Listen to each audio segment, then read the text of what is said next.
여러분 반갑습니다. 오늘도 새벽 돌베개에 나오신 모든 성도님들을 주님의 이름으로 환영합니다. 주님께서 또 은혜를 주셔서 우리 모두 금요일을 살아가게 하시는데요. 오늘도 하나님의 말씀인 예레미야애가 4장 말씀 묵상하고 또 이 말씀으로 이 하루도 잘 살아가는 우리 모두가 되기를 바랍니다. 오늘 우리에게 주시는 하나님의 말씀은 예레미야애가 4장 1절로 5절까지의 말씀입니다.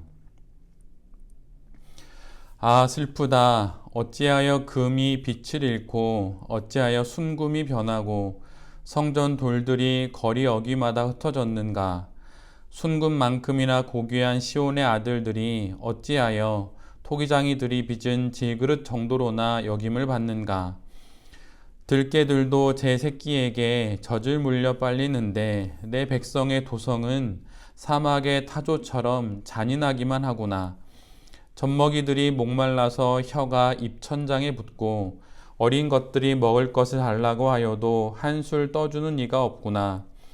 지난날 맛있는 음식을 즐기던 이들이 이제 길거리에서 처량하게 되고 지난날 색동 옷을 입고 자라던 이들이 이제 거름더미에 뒹구는구나.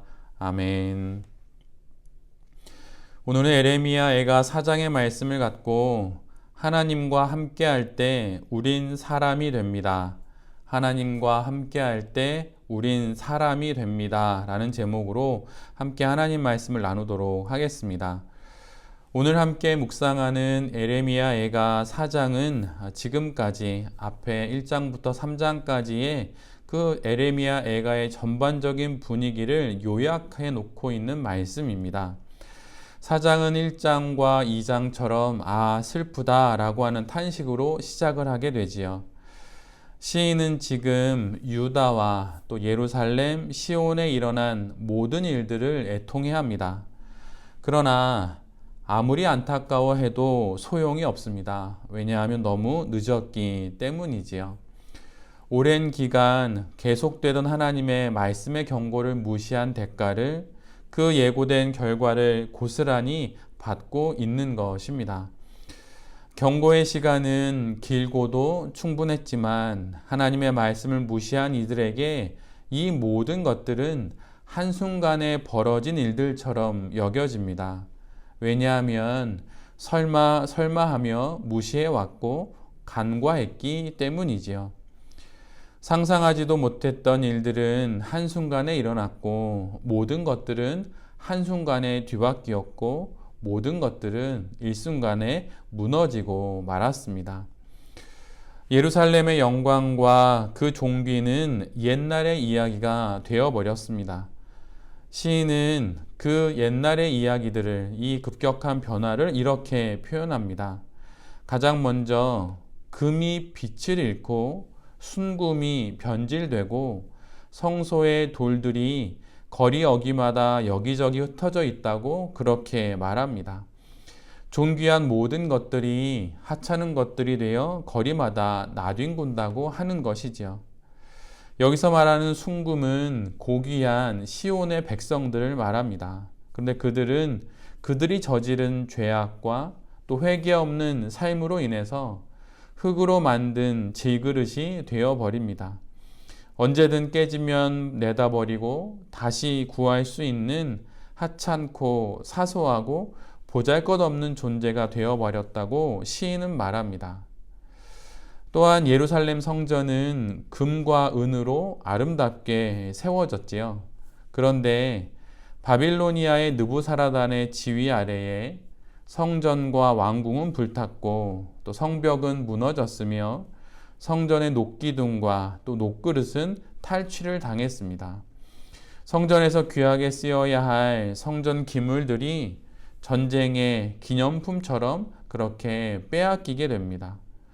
금과 은으로 만들어져서 그렇게 찬란히 빛나던 성전은 그 빛을 잃고 이제는 폐허가 되어버렸지요.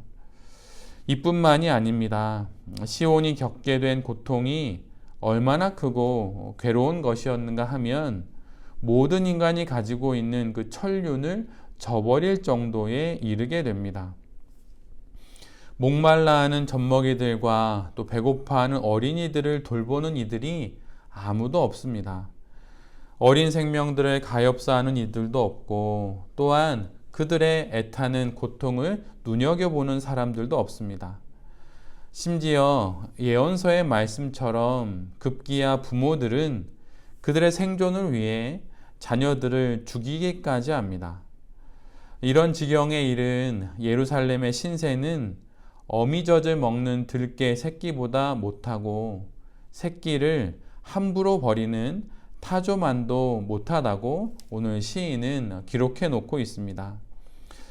또한 지난날 맛있는 음식을 즐기던 이들이 이제는 길거리에서 마치 노숙자처럼 처량하게 지내고 지난날 그럴듯한 옷을 입고 자라던 이들이 이제는 짐승들이 뒹구는 거름더미에서 지내는 지경이 됩니다.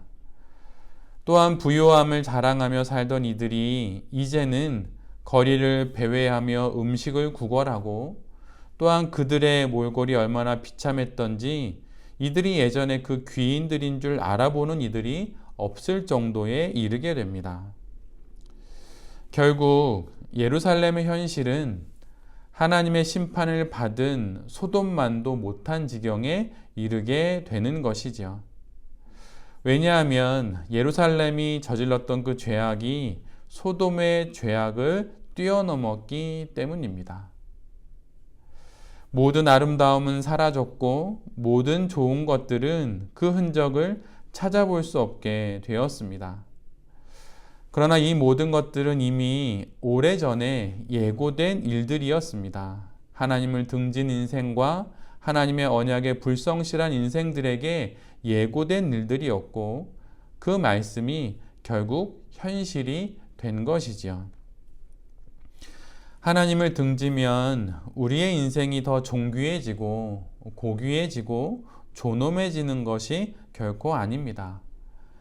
인간답게 살아보겠다고, 가장 나답게 살아보겠다고, 후회 없이 살아보겠다고 하나님을 등지는 것은 정확히 그 반대편의 길을 가는 그런 결과를 낳게 됩니다.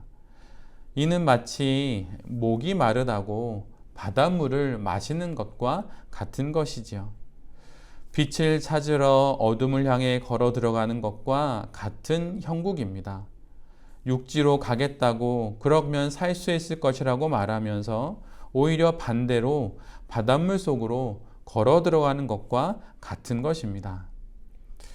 하나님을 등지는 순간 우리는 인간 이하의 삶을 살아가게 됩니다. 이전보다 더 형편없는 인생을 살게 되는 것이지요.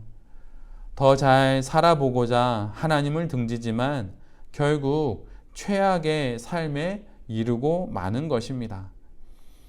하나님의 품에 있을 때만이 정금에 비할 수 없을 만큼의 보배로운 인생이 되는 것입니다.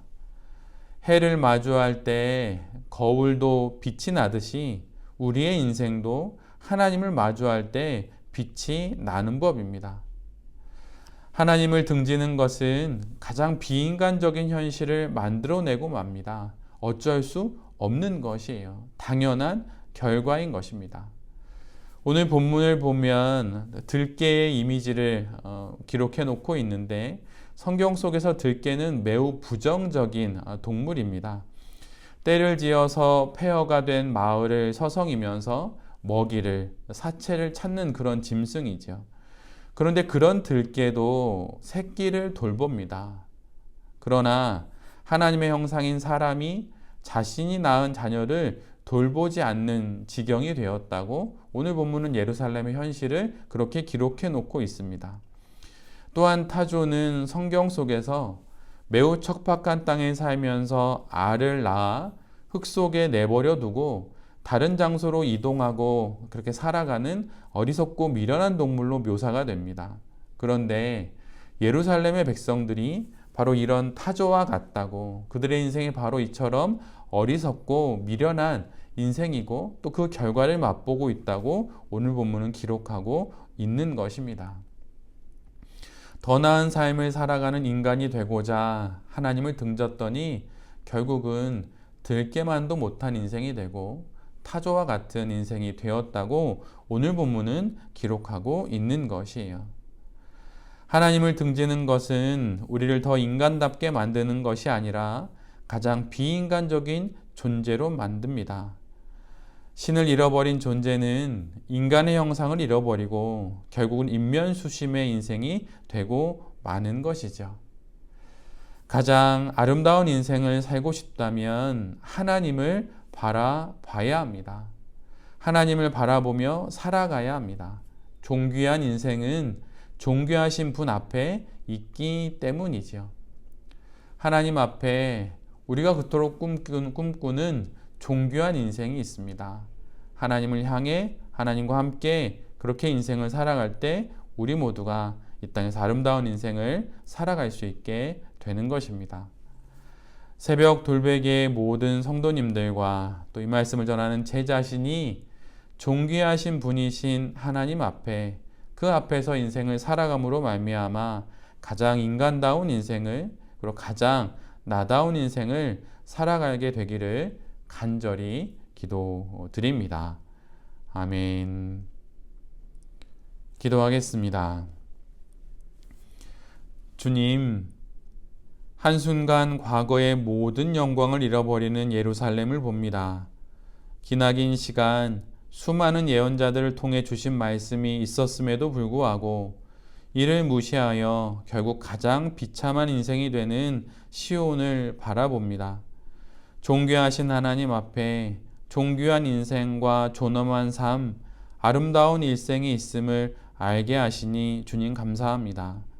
존귀하신 당신 앞에서 우리 모두의 인생을 살아가게 하여 주시옵소서. 주님, 그 자리를 떠나지 않겠습니다. 우리를 지키시고 우리를 날마다 인도하여 주시옵소서. 이 모든 말씀 예수 그리스도의 이름으로 기도드립니다. 아멘.